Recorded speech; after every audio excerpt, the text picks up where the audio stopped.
Hello, Scorpio. Thank you very much for tuning in to this week's read. For the main part of the read, I'm using Witch's Tarot by Ellen Dugan, illustrated by Mark Evans. There we go. There's Mark Evans. Actually, here at the bottom, you can see Ellen Dugan and Mark Evans' names easily, and you can also see the llewellyn.com website if you're interested.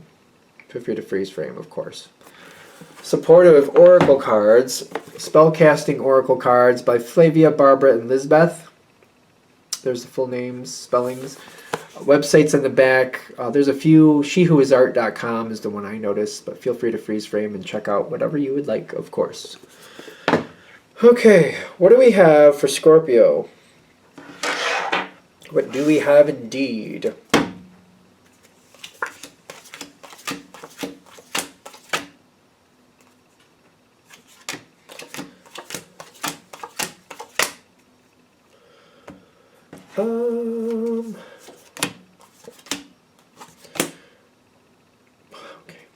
Okay. Information coming towards you. Might have something to do with money. Sometimes it depends on what's coming in. I'm an intuitive reader. I don't go with just the static meaning always. I get like this has something to do with literal money, probably property. Take it with a grain of salt. Could be career. I mean, I'm not discounting that. But, so this could be a work situation, but I'm getting like there's something tangible, financial connected to it. So if it's work, to me that makes sense. Currently the energy seems like it's good. You get the Two of Cups. Whatever it is you're dealing with, you seem to be doing fine. But there's quick changes coming in very, very, very soon. Something that's not grounded in reality. Something's coming in, quick changes. I'm going to dare to say bad changes? Well, I almost feel like, well, what's happening next doesn't look good, but it does create a change that is necessary. Whatever that means. Somebody's making a fast change. They're very thoughtless with it, though. And when I say thoughtless, not in the sense of like they don't want what they're doing, but they're not looking at the mechanics of what they're doing. I guess a simple analogy would be like, I want a car, so I bought some tires, I bought a frame, and I put those tires on the frame, and here we go. It's kind of like, well, you need an engine. You need an engine. You need you need a fuel source. You need a bunch of things. You just can't put wheels on a car frame and be like, well, okay, there's my car. It's not how it works. That's why I'm saying it's thoughtless. They know what they want in a sense. They kind of know their outcome, but they're not putting together the pieces correctly. They're leaving a lot out.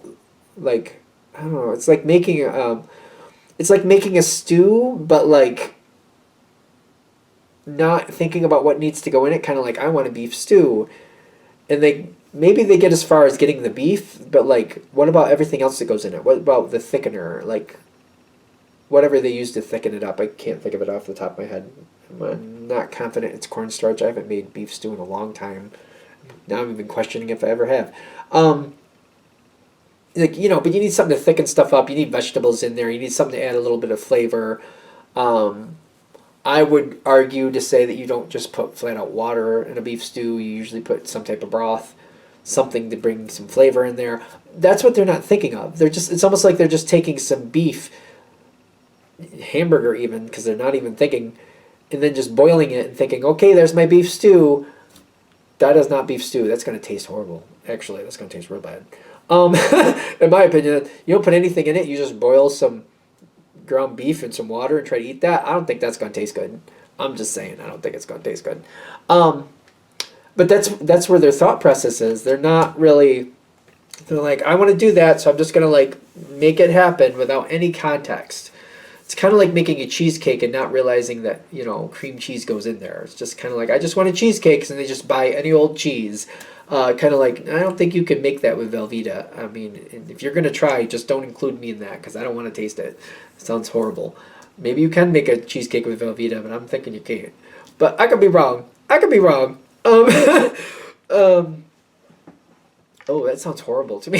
Like, I don't know if that would work out, but now, like, I'll see 50 recipes in the comments, like, oh no, you can do that, really, can you? It sounds like a nightmare to me. But anyway, um, do you know that they're, what are you thinking about this person? Do you realize that they're, like, not thinking things through? You got the Six of Wands reversed, which would, and then you got the Emperor. I'm gonna let them do what they want to do, and they can figure it out on their own. Okay. The Six of Wands reversed with the Emperor is kind of like, all right, they don't want to put in the thought. I'm not here to. No, I'm not gonna. They're not gonna just use me at their whim to make what they want. I am not a genie in a bottle. I am not going to just grant them what they want. If they want to do it and they're just going to make these random decisions, let them figure out how to make it happen. Let them put in that work. And you know what? If they fail, maybe it's time for them to fail. I refuse to stabilize this for them. I feel like this is like telling a chef, I'm just gonna boil some ground beef and make some beef stew, and they're gonna look at you like you're crazy. Like, what else you got going in there, and why are you gonna use ground beef? That's not really what you do. That's not stew beef. That's different. Like, or you know what I mean? I'm gonna make a great cheesecake, and then you pull out the Velveeta, and they're gonna look at you like, oh, you were on something, and you smoked a lot of it apparently. Um, I'm gonna die if somebody puts in a Velveeta recipe for cheesecake and it actually works. I doubt I'm gonna try it because it just sounds really horrible to me. But I don't know. I could be wrong. I could be wrong. Um, I'm not going to stabilize this. You're just kind of. I'm not going to do it. Now, um, it's good that you know that this. It's good that you're not doing it for them. Whoever this is, I feel like that's the correct way to handle this. Do not do that for them. It doesn't teach them anything. Sometimes you got to have those messed ups. You got to have like, certain things in cooking you got to be careful. But like if it's like you're trying to make soup and you're just not paying attention to what should really be in there, stuff like that. Maybe that's a good lesson. But you got to be careful. You know what you're doing. You know you're watching. When I see the two of these together, I see like you're not doing it for them. But I also see the Page of Wands kind of like I'm keeping an eye on it. I'm just making sure nobody gets physically hurt. I feel like that's your role in this. That's kind of where you are. Like I'm not doing it for them, but I am kind of keeping an eye on it because I'm making sure nobody gets actually hurt, physically hurt. Learning a lesson, that's one thing, but like having long-term damage physically from it, that's not good. You are definitely trying to stay out of it, though. You're doing everything you can to stay out of it, is what I'm getting. Like, nope, that's what they want to do. Especially if it's work. I feel like that's why I keep getting work for a lot of you. Kind of like these people want to act like they know what they're doing and they're, the master of the universe. You go right ahead and master that then. You go right ahead. Go right ahead. Enjoy that. Let's see how that goes. And I feel like I'm just staying out of the way. Kind of like I'm not going to be blamed for anything because I'm just staying out of the way. Especially when I feel like we have some smooth talkers. I've worked in sales. So, okay. But the thing is, when you work in sales, in my opinion, you gotta build from truth. If you build from just ridiculousness, from foolishness, from lies, like you're not gonna retain a customer that way. Like if you train people to not trust you, you're only gonna get so far before the total bottom falls out. You have to have something to stand on. You know what I mean? And then I also feel like a really good salesman under promises and over delivers. That's just my thing. I just feel like you can't build from nonsense. You just can't.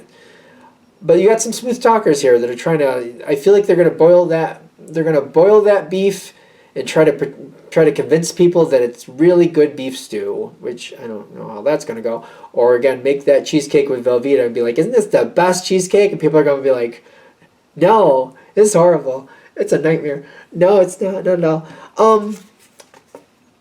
Somebody's a smooth talker and they think they're going to talk their way right through it. I also feel like people might respond to them kind of like, sure, yeah, that's good.